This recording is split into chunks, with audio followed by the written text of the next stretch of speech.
This episode was sponsored by Petra Kolb. Thanks, Petra.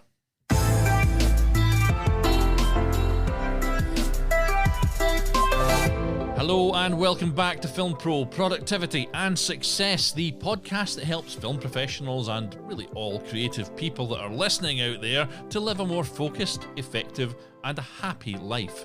My name is Carter Ferguson and this is episode 126. Who do you spend your time with?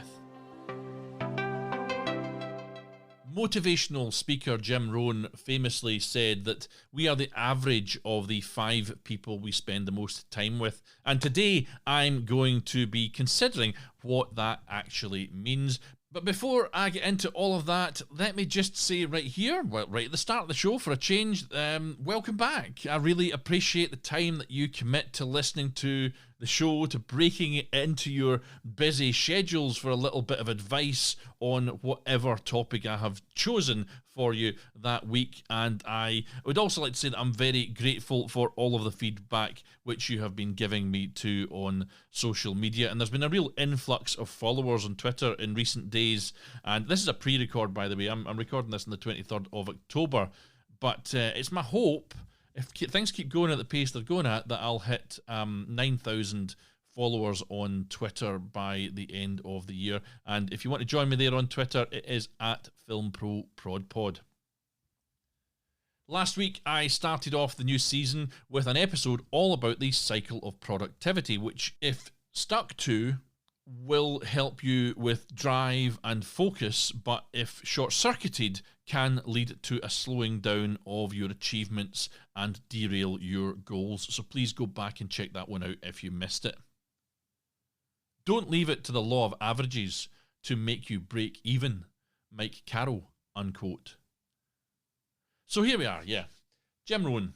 When he says you are the average of the 5 people you spend the most time with, he's talking in terms of the law of averages, which is why I looked up that quote there. I'm always looking for a good quote to start us off. And the law of averages is the theory, basically, that the result of any given situation will be the average of all of the outcomes. And in order to increase our wins, we've also got to increase our losses. And when it comes to relationships, we are greatly influenced, whether we like it or not, by those that are closest to us. And our interactions with them affect the way we are thinking, they affect our self-esteem and our decisions. And of course, everyone is their own person, but research has shown that we are more affected by our environment than we think we are.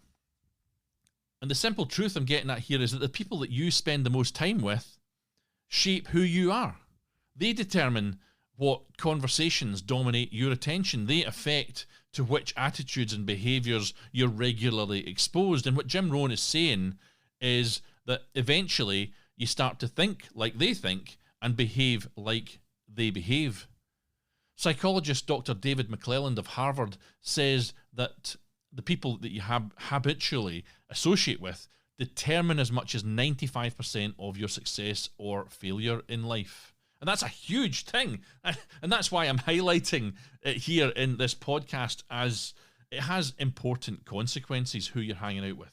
The dream in your heart may be bigger than the environment in which you can find yourself. And sometimes you have to get out of that environment to see that dream fulfilled. And for me, this is all part of high-level thinking and taking back control. I think about it quite often, and in recent years, I have actively removed 1 or 2 people from my life, possibly 3 or 4 now that I think on it, who did not better my life from my circle of friends and colleagues. And now that might sound quite cold, what I'm talking about here, and it would be a fair accusation to level, but in equal measure, I have kind of sought out and I've basically built upon the friendships of more positive relationships that I have. I'm not just recording these episodes at the moment, I'm also beginning to prep for another short film idea that I hope to shoot before the end of the year, or at least get into shooting by the end of the year. And I'm going to spend some time looking for old and new collaborators, if I could say the word, collaborators that will better the projects which I would like to shoot in future. Because if I'm going to shoot again, I want to have the best people that I can gather around about me. I want to have friendly capable people that carry their weight, as in the past I've all too often found myself carrying others across the finishing line as they simply didn't have the ability to get there on their own.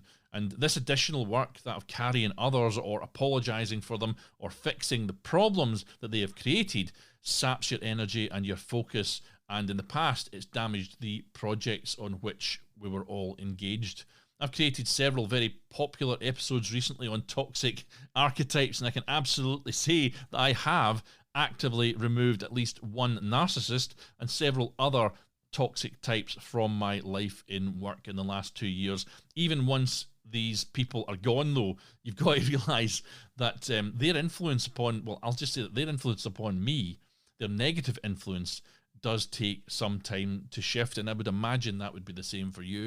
And it's a fact of life that some people just hold us back, while other people propel us forward or give us a hand up, is another way of looking at it. That's just the way it is. So you might as well accept it and learn how to deal with it instead of wishing that reality was different. You just can't hang out with negative people and expect to have a positive life. And more importantly, perhaps, if you do all the right things, but don't get around people who hold you onto a higher standard, then you're more likely to fail. The lesson here is to actively construct your social environment. Don't let it depend on proximity or chance or on how it's always been, but consciously plan which opinions, attitudes, and life philosophies you do and do not allow to be part of your life. These days, people are keen to emphasize that everyone lives in his or her own bubble. In that case, we might as well try to make sure that our bubble is the one that rises highest, the one that makes us reach our goals. Maarten van Doorn, unquote. It's for you to figure out who the best people to surround yourself with are, but let me propose one guiding principle that you can use in deciding on your criteria for picking out your team. Surround yourself with people that you admire. We become like the people that we choose to expose ourselves to. That's the main point I'm getting ourselves to here. If you've missed it already, it follows then that you can accelerate your personal growth in whatever direction you want by spending time with people who are already in a place where you want to be. They will infect you with their behaviours and attitudes, those attitudes and behaviours that help them to achieve their success, making it more likely that you will realise similar results in your own life. These people shouldn't be yes men, by the way. And again, in the words of John Wooden, in relation to bettering yourself, he says, whatever you do in life, surround yourself with smart people who will argue with you, unquote. I've used this quote in the past, but it's kind of relevant here. Abraham Lincoln said, give me 6 hours to chop down a tree and I'll spend the first 4 sharpening the axe. So, if you truly want to find success, folks, that's why you're tuning into this show. It's not just for my dulcet tones, I hope. If you really want to truly find success in life and in work, your career, wherever it needs to be, you really need to invest in the tools that you're going to be using. Choosing who you surround yourself with is just as important as the tools that you need to do the job or to live the life. Sharpening your proverbial axe in this context involves distancing yourself from or cutting off entirely people who frustrate your efforts or steal your time, your focus, or your money. That's step 1. Finding brilliant people, a mastermind group as it were, and surrounding yourself with them is step 2. The rest is still the same hard work and focused time and attention that you've always given, but by making this change, your odds have just improved tenfold. Today's call to action is to ask yourself, who do you spend the most time with? Who are the people you most admire? Are those 2 groups of people the same? Write down the names of the people you already spend the most time with and root out those that you feel might be holding you back. Then write a second list of those that you want to know better and who you admire. Once you have those lists, you can start making moves to make change. And incidentally, I do appreciate you're a live-at-home parent, for example. You may well be spending a lot of time and be taking on the habits and behaviours to some extent of those little people that you are spending the most time with. And I don't have an offhand solution for you on that one, but you may still be able to identify other toxic types of people that are in your life, and you can still make positive changes on some level by limiting exposure to the adults that you interact with who bring you down. Mastermind and collaborate with other smart entrepreneurs if they have futures that are even bigger than their present. Yannick Silver, unquote. In next week's show, what am I going to be doing? I'm going to be talking about why you should identify your weaknesses. I think I am. I'm toying with another idea too, but we shall see. Tune in next week to find out for sure, for definite. I will have a show and it'll be awesome, I'm sure. But anyway, I hope to see you there. In the meantime, I'll end with some words from Victoria Austin, who said, "In life, we will always encounter difficult people. Don't allow them to frustrate you or steal your joy.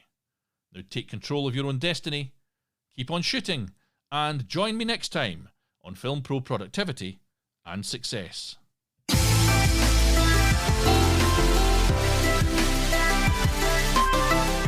The music that you can hear right now is Adventures by A. Himitsu, and the executive producer on this season is Christopher McPhillips from Artos Digital. You can view the show notes on this episode on the official website, filmproproductivity.com, or you can follow my personal accounts on Twitter and Instagram at fight_director, or follow the show's official accounts on Twitter at FilmProProdPod or on Facebook at FilmProProductivity. Please continue to support the show by subscribing, spreading the word, and leaving an awesome review.